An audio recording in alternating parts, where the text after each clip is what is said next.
입시철입니다.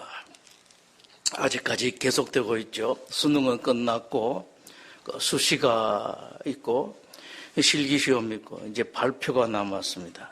금년 불수능이라고 그럽니다.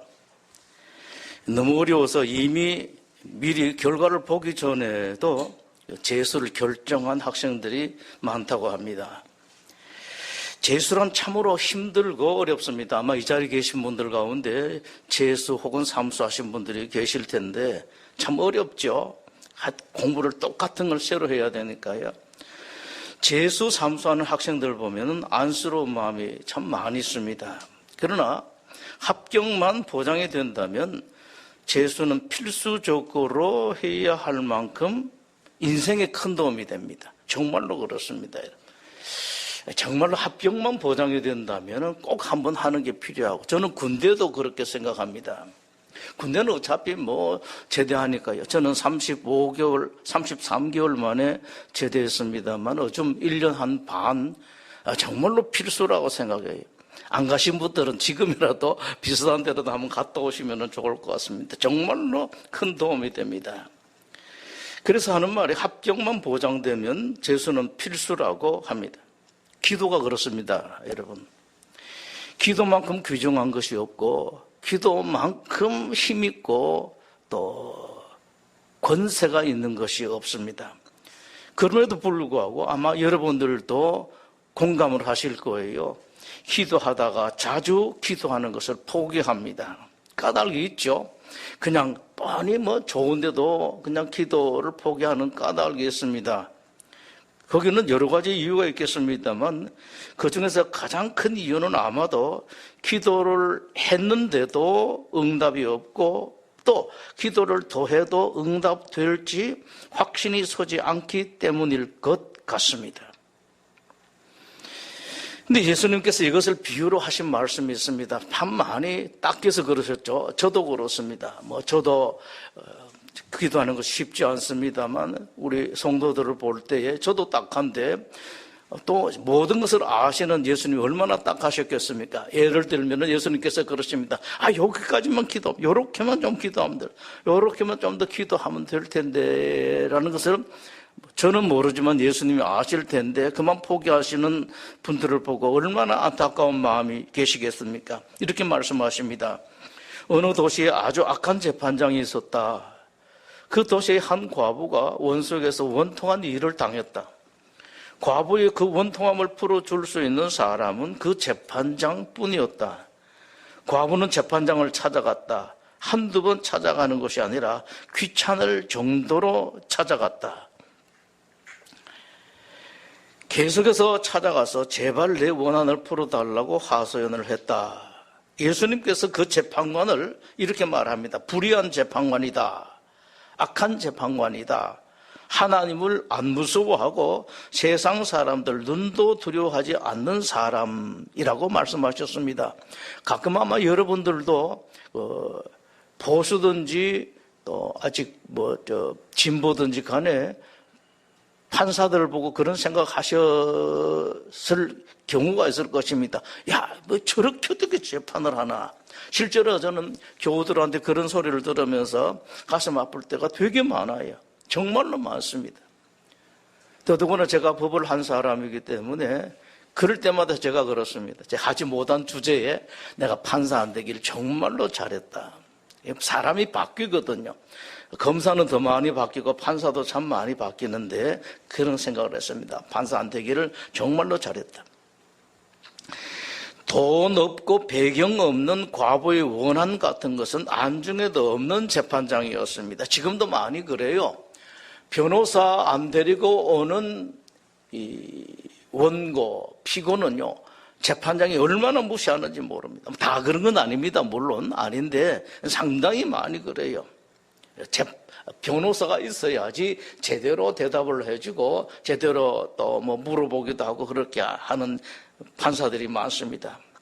과부가 그렇게 찾아왔지만 눈 하나 깜빡하지 않았고 앞으로 더 찾아와도 마찬가지일 것 같았습니다. 예수님 비유 말씀 이어집니다. 그런데 이 재판장이 고민이 생겼다. 과부가 이만저만 찾아오는 것이 아니기 때문이다. 재판장은 과부는 끝까지 포기하지 않고 밤낮으로 찾아와 귀찮게 할 것이다. 이러다가 내가 말라 죽겠다고 생각한다. 그래서 재판장은 얻는 것이 하나도 없어도 과부의 원한을 풀어주는 것이 더 낫겠다고 생각하게 되었다. 이 말씀에 이어서 주님 말씀을 하십니다. 저런 재판장, 저런 악한 사람, 돈만 밝히고 자기 이익만 생각하는 못된 재판장, 힘없고 불쌍하고 억울한 일 당하는 사람들을 생각하지 아니하는 저런 못된 재판장도 포기하지 않고 끊임없이 호소하니까 들어주지 않았느냐? 하물며 선하시고 자비하신 하나님께서 당신의 자녀가 억울한 일로 밤낮 부르짖으면 속히 응답하시지 않으시겠느냐라고 말씀하십니다. 두 가지를 대비하세요. 그 과부도 원통하고 억울한 일, 그리고 믿는 사람들도 원통하고 억울한 일입니다. 정말로 억울한 일, 그냥 떼쓰는 거 아니에요. 근데 뭘 두 가지 대비하시는 거 하니까 하나는 저렇게 악한 재판장, 못된 재판장, 불쌍한 사람들 하나도 생각하지 아니하는 재판장이고, 한쪽은 한없이 자비롭고 인정이 많으시고 자비로우신 하나님을 대비합니다. 자, 봐라. 저런 재판장도 그렇게 기도하니까 들어줬다. 그런데 우리 하나님, 선하신 하나님, 정의로우신 하나님이 기도할 때 어떻게 안 들어주시겠는가? 두 번째 대비는 과부는 재판장과 관계가 없는 사람이에요. 백도 없고 줄도 없고 배경도 아무것도 없습니다. 그러나 신앙인들, 신자들은 어떤 사람입니까? 하나님 앞에 자식이에요. 딸이고 아들이란 말씀입니다. 하나는 아무것도 관계없는 사람, 하나는 딸이고 아들이고 자식입니다. 이런데 얼마나 들어주겠느냐. 그거로 갑니다. 이렇게 올라가게 되면 최고로 악한 재판장이 아무 관계도 없는 그런 과부의 기도도 들어주었는데, 선하신 하나님께서 자기 자식들의 기도를 들어주지 않겠는가라고 말씀을 하십니다. 또 말씀하십니다.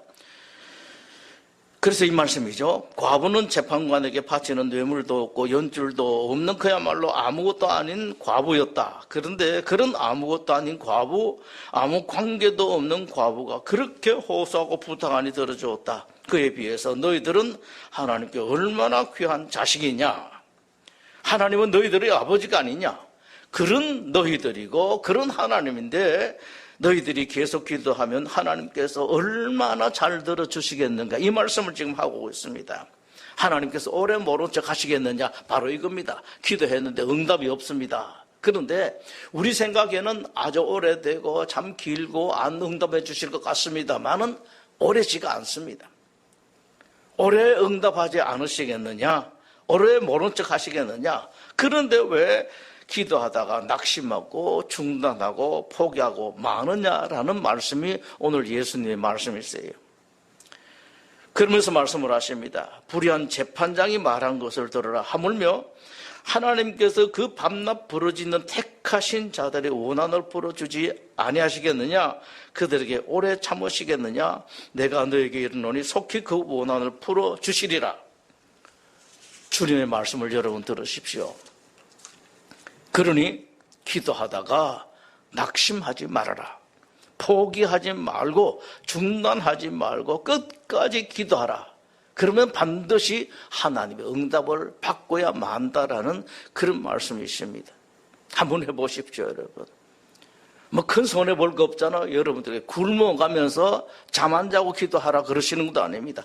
꾸준히 기도하라고 말씀하셔요. 포기하지 말고 기도 또 하는 거예요. 응답 생각하지 말고 그냥 기도를 재미로 한번 해보십시오. 아주 이상한 말씀 같습니다만은 그런데 의외로 재미가 있어요.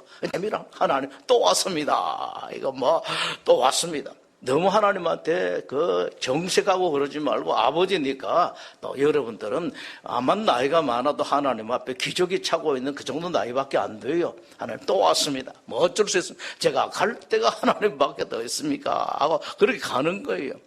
조금 유머러스하게 여러분들 하나님 대해 보십시오. 바로 그 다음에 기독교 유명한 말씀이 있습니다. 오늘 8절까지 읽었죠. 9절 10절에 구하라 그리하면 너에게 주실 것이요 찾으라 그러면 찾아낼 것이요 문을 두드리라 그러면 너에게 열릴 것이니 구하는 이마다 받을 것이요 찾는 이는 찾아낼 것이요 두드리는 이에게 열릴 것이니라. 그런데 이 말씀이요 앞에 그 말씀과 별개의 말씀, 다른 말씀이 아니라 이어지는 한 말씀입니다. 이 말씀 중에 구하라라는 그 원어, 맨 처음에 구하라 말씀을 하셨죠. 이 원어는 헬라 말로 크루오인데 이 말씀은 결과를 기대하기 어려운 상황에서 아무런 소용없는 것 같은 그런 기도인데도 불구하고 계속해서 구하라라는 그런 말씀이십니다. 불쾌할 정도로 찾아와서 부탁하고 또 부탁하는 것을 말씀합니다. 구하라는 아이테오고 아이테오에는 불쾌감이 포함되어 있습니다. 정말로 귀찮단 말이에요. 대강하지. 내가 싫어서라도 하도 찾아와서 귀찮아서라도 안 들어주겠다 할 만큼 불쾌하게 와서 찾아서 구하라는 그런 말씀입니다.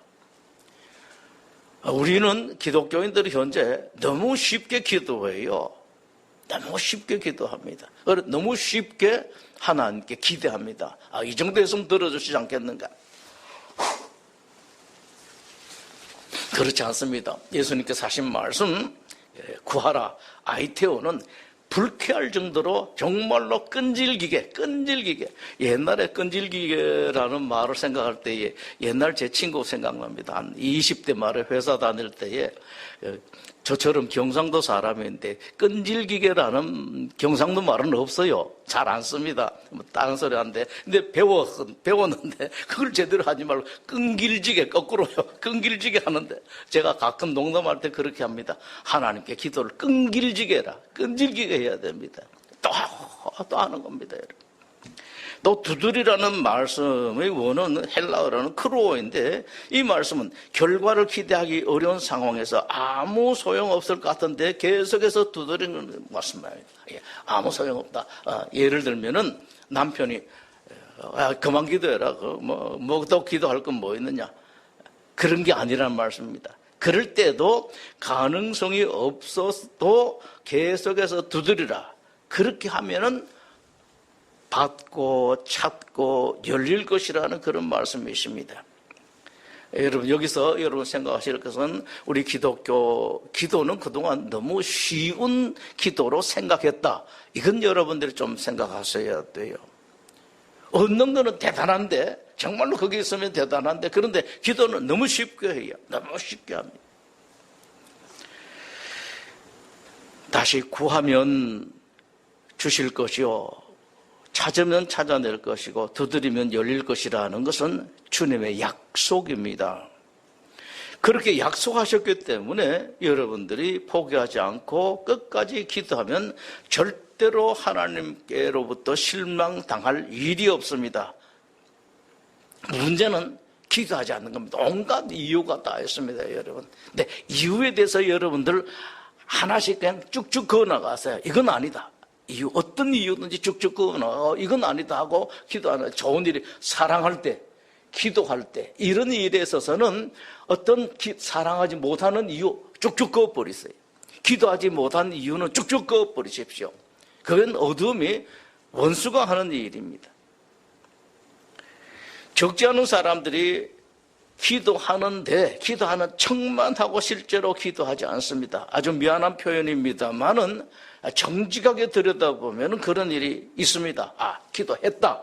이런 스스로 자위를 받고 다른 사람에게도 말하고 싶은 그런 모양만 냅니다. 기도하는 신용만 내는 이것이 문제입니다. 그래서 하나님께서 야고보서에서 말씀을 하시죠. 너희가 얻지 못하면 구하지 아니하기 때문에 누가 안 구하는 사람이 어디 있습니까, 여러분? 그런데 그 정도는 구하는 것이 아니라는 말씀입니다. 응답받지 못하는 이유는 기도하지 않기 때문이고 기도를 해도 기도하는 척만 하고 진심으로 기도하지 않기 때문이라는 그런 말씀이죠. 이것을 몰라서 실패하는 사람들이 많습니다. 정말로 많아요. 내가 하나님께 기도했는데 하나님 그러세요. 난 너 기도 들은 적 없다. 그리고 어떤 사람은 이런 이야기를 많이 해요. 천국 가는 계단이 있는데 그 계단 곳곳에 트래시캔이 많다. 쓰레기통이 많았는데 고가 1층에도 쓰레기통, 2층, 3층, 4층, 34층, 39층에도 쓰레기통이었는데 그 쓰레기통마다 기도가 가득 쌓여있다 그래요. 올라가지 못한 기도가 그렇게 많다라고 어떤 분이 그렇게 말했습니다. 이것을 몰라서 제일 크게 실패한 사람이 있습니다. 이스라엘 왕 초대 왕 사울입니다. 사울 말년의 나라에 큰 어려움이 생겼습니다. 강력한 외적 블레셋이 침공해 왔습니다. 당시 이스라엘은 블레셋의 대적이 되질 않았습니다. 사울은 블레셋이 침공한다는 소식을 듣고 몹시 두렵고 떨렸습니다. 마음이 다급했습니다. 이제 의지할 곳이 없어요. 교인들 중에서 그런 분들이 가끔 계신다라는 것을 제가 이야기를 듣습니다. 찾아뵀어야 되는데 그동안 너무 못 찾아뵈서 좀 면목이 없어서 못 찾아뵀는데 이제 어쩔 수 없이 찾아뵙습니다라고 하는 그런 말들이 있습니다. 자, 하나님을 찾아야 되는데 하나님 찾아뵐 면목이 없는 겁니다, 여러분. 대신 하나 길이 있었습니다. 그동안에는 자기를 왕으로 세울 때 기름 부어주고 지도해주고 가르쳐주고 인도해준 어른이 한 분 계셨는데 사무엘이 계셨는데 이 사무엘이 돌아가셨어요. 그래서 사실 사무엘이 살아있을 때도 사울은 자기가 왕이 되자 사무엘을 무시하기 시작했고 오히려 사무엘을 위협하는 그런 존재가 되었습니다. 이런 사람들이 있습니다. 여러분 정말로 이런 지경까지 들어가지 마십시오. 아무것도 없을 때 의지하고 기도해 주십시오. 뭐 해주십시오. 도와주십시오 하다가 좀 크고 나면은 달라지는 그런 사람이 있는데 여러분, 달라지는 절대로 좋지는 않습니다. 세상뿐만 아니라 하늘에서도 좋지 않습니다. 이제 사무엘은 돌아가시고 없습니다. 이제는 자기가 직접 하나님을 찾아뵈야 되는데 하나님 찾아뵐 면목이 없죠. 그렇지만 어떻게 합니까? 그나저나 이제는 길이 없으니까 하나님 찾아갈 수밖에 없었습니다. 그래서 찾아갔습니다. 그런데 기도합니다. 조금 기도하다가 포기해버립니다. 왜냐하니까 아니나 다를까 하나님께서 대답하시지 않았기 때문입니다. 기대 응답 안 해주실 거다, 대답 안 해주실 것이다 생각하고 하나님 찾아가서 기도하고 나는데 보니까 대답 안 해주시거든요. 때려쳐 버립니다. 더 이상 하나님을 찾지 않고 무당 찾아갔습니다. 그리고 난 뒤에 전쟁에 나갔다가 대패를 당하고 중상을 입고 자살을 하고 아들 셋마저도 함께 그날 죽고 말았습니다. 사울의 이 일을 생각할 때 참 아쉬움이 많아요. 꼭 하나님의 종 목사라서가 아니라 여러분들도 가만히 들어가 보면 참 아쉬움이 있습니다. 어떤 아쉬움이 있습니까? 만약에 사울이 포기하지 않고 계속 기도했더라면 어떻게 되었을까라는 것입니다. 하나님께서 응답하시지 않는다고 뒤돌아 떠나갈 것이 아니라 그 하나님께 소위 말해 속된 말로 하면 응겨붙는 거예요. 그래도 난 의지할 때가 하나님밖에 없습니다. 나는 하나님밖에 없습니다. 제가 잘못했습니다. 하나님 한 번만 기회해 주십시오. 우리 찬송가 있죠. 금년에는 못하겠습니다만 내년쯤에 한번 꼭 해야 되겠는데 천부여 의지 없어서 손들고 옵니다. 주 나를 박대하시면 나 어디 가리까. 요즘은 그 노래를 별로 안 해요. 사람들이 웬거하니까 그렇게 아쉬운 게 별로 없나 봐요. 옛날에 참 그 노래 많이 했는데 요즘 그 노래 별로 안 하더라고요. 이 노래 가사를 한번 보십시오. 정말로 이럴 때 천부여 의지 없어서 손들고 옵니다. 이제는 다 두 손 두 발 다 들고 옵니다. 하나님께서 날 안 받아주시면 박대하시면 나는 어디로 갑니까? 갈 데가 없습니다. 내가 그동안 까불었고 못된 짓 했고 했습니다만은 나한테는 역시 하나님밖에 없는데 내가 하나님을 안 찾아가면 하나님께서 박대하시면은 나 어디 갑니까? 이게 얼마나 좋은 기도인지 아십니까, 여러분?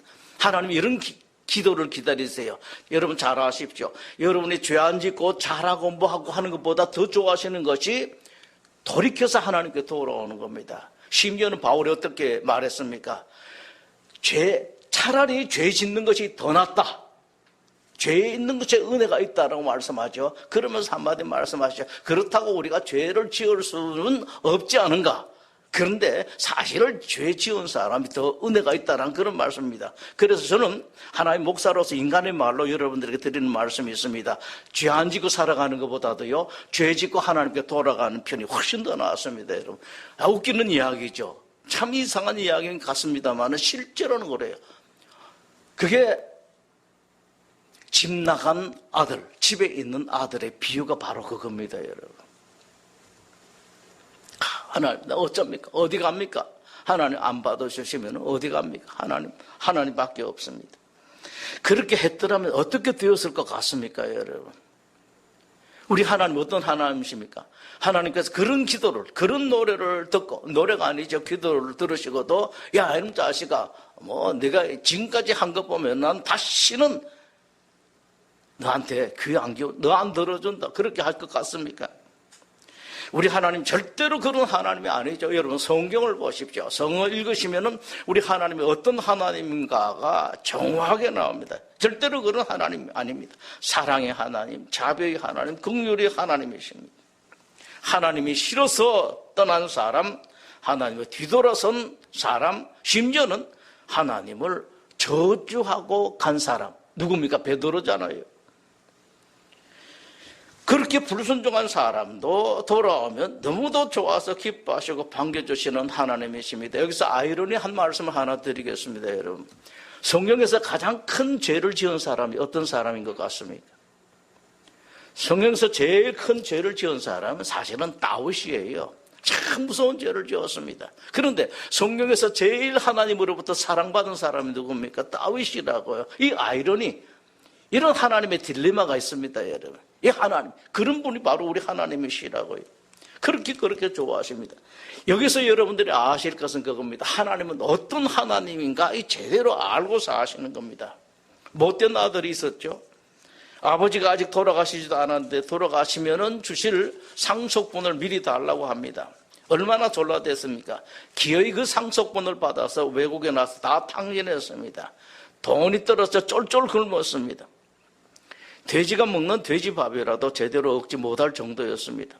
견디다 못한 아들은 알죠. 우리 아버지는 그런 분인데, 근데 아들로 써달라는, 받아달라는 그런 소리 못하고 모섬으로라도 받아달라고 이야기해야 되겠다 생각하고 아버지를 찾아갔습니다. 그 다음부터 저의 해석이에요. 아버지 집을 찾아갔습니다. 저 멀리서 아들은 들어가지를 못하고 멈칫멈칫거립니다. 정말 낯짝이 있어야 들어가지요. 근데 여러분 아십시오? 낯짝이 없는 것 좋습니다. 그래야 됩니다. 그런데 끝까지 낯짝이 없으면 안 돼요. 낯짝이 없어서 들어가지는 저 멀리 있는데, 세상에 저 멀리 있는데, 도저히 그 눈, 아버지의 그 눈 가지고는 아들을 알아볼 수 없는데 집에서 쫓아나오는 겁니다. 이미 연로하셔서 잘 안 보이는데 알아보는 겁니다. 마치 아들과 시간을 약속한 것처럼 기다리고 있다가 아버지가 쫓아오는데 제 생각에는 아버지가 맨발로 쫓아나왔을 것 같습니다. 밤낮 기다리고 있었기 때문에 안 거예요. 저놈이다, 아들이다라는 겁니다. 하나님은 그렇습니다. 아들 손잡고 입 맞추고 잔치 베풀고 집에서 제일 좋은 옷을 찾아 입힙니다. 반지 끼워주고 좋은 신발도 신겨주고 제일 좋은 가축을 잡아서 잔치를 벌입니다. 우리 하나님 이런 하나님입니다. 여러분 이 하나님 아십니까? 이런 하나님을 아세요? 여러분의 하나님 이런 하나님이라고요. 아무리 못된 자식이라도 돌아오기만 하면, 하나님 가까이 오기만 하면 기쁘게 받아주시고, 아들이 부탁하면은 부탁하지 않은 것까지도 챙겨주신 하나님, 이거 여러분 아십니까? 부탁하지 않은 것까지도 챙겨주시는 하나님. 우리 하나님 이런 하나님이시라고요.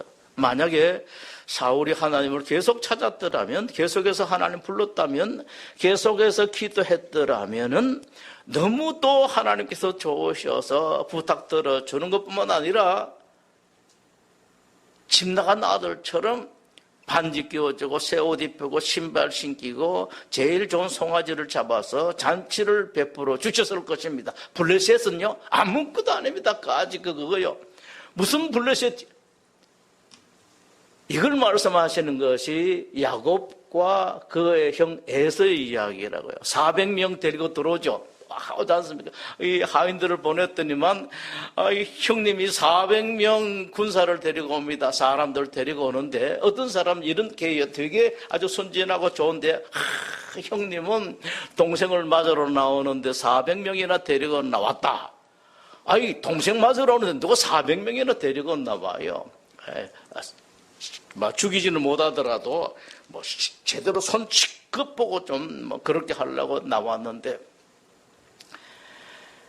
그 형이 바뀌잖아요. 쫙 바뀝니다.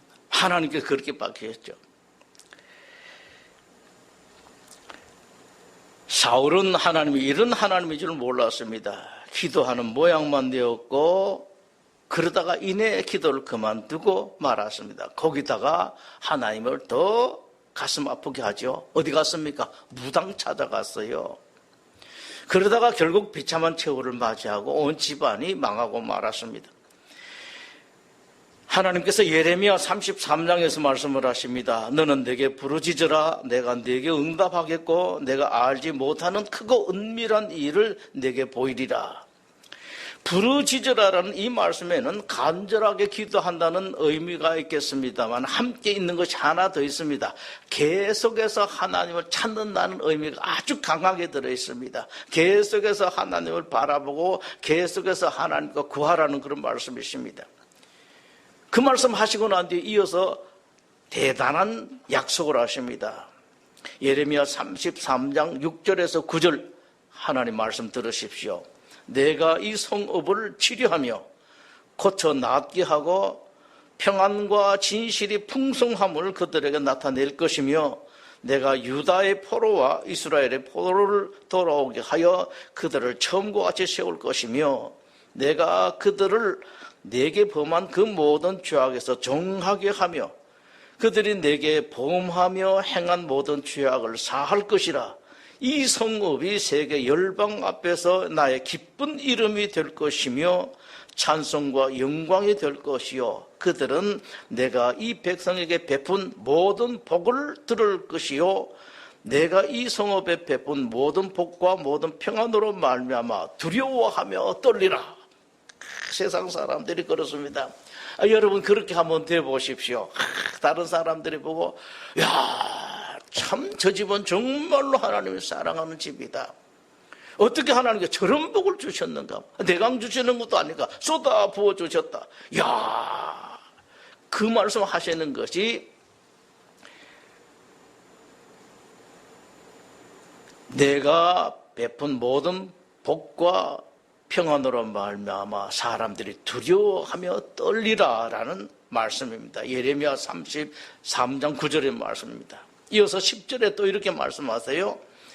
너희가 가리켜 말하기를 황폐하여 사람도 없고 짐승도 없다 하던 여기 곧 황폐하여 사람도 없고 주민도 없고 짐승도 없던 유다 성읍들과 예루살렘 거리에서 즐거워하는 소리, 기뻐하는 소리, 신랑의 소리, 신부의 소리와 및 만군의 여호와께 감사하라. 여호와는 선하시니 그 인자심이 영원하다 하는 소리와 여호와의 성전에 감사제를 드리는 자들의 소리가 다시 들리니 이는 내가 이 땅의 포로를 돌려보내어 전난처럼 되게 할 것입니다. 하나님 말씀하십니다. 이 시편 아마 127편으로 기억하는데 틈나면 한번 보십시오. 꿈만 같았더라. 꿈과 같았다 라는 그런 노래를 하고 있습니다. 여호와께서 우리를 돌려보내실 때에 꿈꾸는 것 같았도다. 기도하는 사람들이 꼭 기억해야 하는 소중한 말씀이 바로 이것입니다. 우리 하나님이 어떤 하나님인가 바로 알고 기도하는 거예요. 바로 알고 믿는 것입니다, 여러분. 그러면은요, 혹시 여러분들이 기도 응답도 여러분들이 조금 어려운 상황에 있다 하더라도 여러분들 한없이 행복한 가운데 사실 수가 있습니다. 그런 하나님이 나한테 계시는데요. 안 믿으니까 그렇죠. 믿는다 말만 하고 안 믿으니까 그런 평안이 없죠. 믿기만 하면은 응답이 있기 전에 이미 응답받은 것보다도 더 좋은 일들이 있습니다. 우리 하나님은 간절하게 기도하면 반드시 응답하시고 내가 상상도 하지 못한 한 번도 본 적이 없는 놀라운 일을 하시는 하나님이시다. 하나님은 가만히 앉아 계시면 하고 관념적인 하나님이 아니라 일을 행하시는 하나님이고 필요하시면 우리를 위해서 나를 위해서 창조하시기도 하고 있는 것을 없애기도 하고 새로 만들기도 하는 일을 하시는 하나님이라는 것을 믿고 기도하는 겁니다. 이게 기독교인들의 참된 기도예요. 굶고 기도한다. 여러분 그런 건 조금 오히려 어폐가 있어요. 하나님이 여러분 굶는 거 좋아하실 것 같습니까? 잠 안 자는 걸 좋아하실 것 같습니까, 여러분? 바깥을 부품하게 챙기는 사람들이 항상 부족한 게 무엇입니까? 왜 바깥을 챙깁니까? 속이 비어서 그래요. 속이 차 있으면 바깥을 그렇게 꾸미지를 않습니다. 그렇습니다. 기도하는, 금식 기도하고 또 철야 기도 할 수도 있습니다. 하는 것도 괜찮아요. 다 그런 게 아니고 자칫 잘못하면은 속은 없으면서 밥만 굶고 잠만 안 자는 그런 기도가 될 수 있다는 그런 말씀이십니다. 예수님께서 어느 날 산에 올라가셨다가 내려오시니까 많은 사람들이 제자들을 둘러싸고 있습니다. 한 사람이 예수님께 호소하지요. 선생님, 우리 아들을 제발 좀 살려주십시오. 간질병으로 수도 없이 물에 빠졌고 불에 넘어져서 숨타게 되었습니다. 선생님, 제자들은 제 아들을 고치지 못했습니다. 예수님 고쳐주죠. 나중에 제자들이 예수님께 묻습니다. 주님, 우리도 주님과 똑같이 했는데 왜 고치지 못했습니까? 예수님께서 딱 한마디로 대답하십니다. 기도 이외에는 다른 것으로는 방법이 없다. 기도뿐이다. 자, 이 말씀을 여러분 잘 들으십시오. 근데 여러분, 이때 간질병 환자 아이를 데리고 왔는데 누구든지 저는 아이들을 워낙 좋아합니다만은 어느 사람치고 아이들을 안 좋아하는 사람이 어디 있습니까? 그 아이가 그렇게 힘들 때 제자들이 기도 안 했겠습니까? 평소에 예수님께서 병 고치실 때 기도하시는 그 모습을 보고 제자들이 기도했을 것이라고요. 그런데 왜 예수님께 이런 대답을 하십니까? 기도 이외에는 다른 것으로 방법이 없다. 즉 여러분들이 기도를 안 했기 때문에 못 고쳤다라고 말씀하시지 않습니까? 제자들이 틀림없이 기도했을 것입니다. 그런데도 못 고쳤습니다. 왜 그랬는가 하니까 그 이유를 예수님께서 정확하게 짚어서 말씀하십니다. 마태복음 17장 20절에서 이렇게 말씀하세요. 너희 믿음이 작은 까닭이니라. 기도했습니다. 그런데 기도 같지 않은 기도했다는 말씀입니다. 믿음 같지 않은 믿음을 가지고 예수님께 기도했다는 그런 말씀이시죠. 믿음이 없는 것은 아닌데 그러나 그런 믿음이 아니라는 말씀입니다. 믿음이 없지는 않지만 제가 아주 적확하게 표현해 봤습니다. 그런 믿음은 없는 믿음이나 마찬가지라는 말씀입니다. 모양만 있는 기도, 모양만 있는 믿음은 믿음도 아니고 기도도 아니라는 말씀이십니다. 맨 처음에는 예수님 믿고 맨 처음에는요 모양만 있고 기도도 있어도 기도만 그냥 흉내만 내도 하나님 들어주세요. 희한합니다. 처음 와서니까. 그런데 어느 정도가 된 사람한테는 그렇게 하지를 않습니다. 이것은 오늘날에도 마찬가지입니다. 많은 사람들이 나도 기도한다, 나에게도 믿음이 있다라고 생각하기도 하고 말하기도 하는데 예수님의 눈으로 볼 때는 그건 기도도 아니고 믿음이 아닐 수가 상당히 많습니다. 그래서 하시는 말씀이 오늘 본문에 있는 말씀이에요. 인자가 올 때에 세상에서 믿음을 보겠느냐, 내가 믿음을 보겠느냐. 예수님께서 이 시간 여러분들에게 말씀을 하십니다. 기도하라고 말씀하세요. 포기하지 말고 낙심하지 말고 중단하지 말고 계속 기도하라. 기도할 때 믿음을 가지고 기도하라. 반드시 하나님께서 응답하신다. 그러면서 예수님께서 이 말씀을 덧붙이세요. 제가 이게 그 두 개 따옴표로 못하고 한 개 따옴표로 말씀드리는데 내가 약속한다 말씀하십니다. 여러분들이 그렇게 기도하시면 응답 정도가 아니라 응답을 넘어서는 여러분들의 생각도 하지 못하는까지 챙겨주신다고요. 이것을 강하게 하시는 말씀이 마태복음 17장 20절의 말씀입니다. 만일 너에게 믿음이 겨자씨 한 알만큼만 있어도 이 산을 명하여 여기서 저기로 옮겨지라 하면 옮겨질 것이요 또한 너희가 못할 것이 없으리라. 큰 믿음 아닙니다. 여기 하나 진실한 믿음 요만큼만 있어. 진실한 것만 했습니다. 아멘으로 받아십시오. 여러분, 주님은 여러분들에게 이런 기도를 기다리십니다. 잘하는 기도가 아니에요. 대단한 기도가 아닙니다. 믿음이 있는 기도, 믿음을 가지고 포기하지 않고 낙심하지 않고 기도하다가 졸아도 괜찮습니다.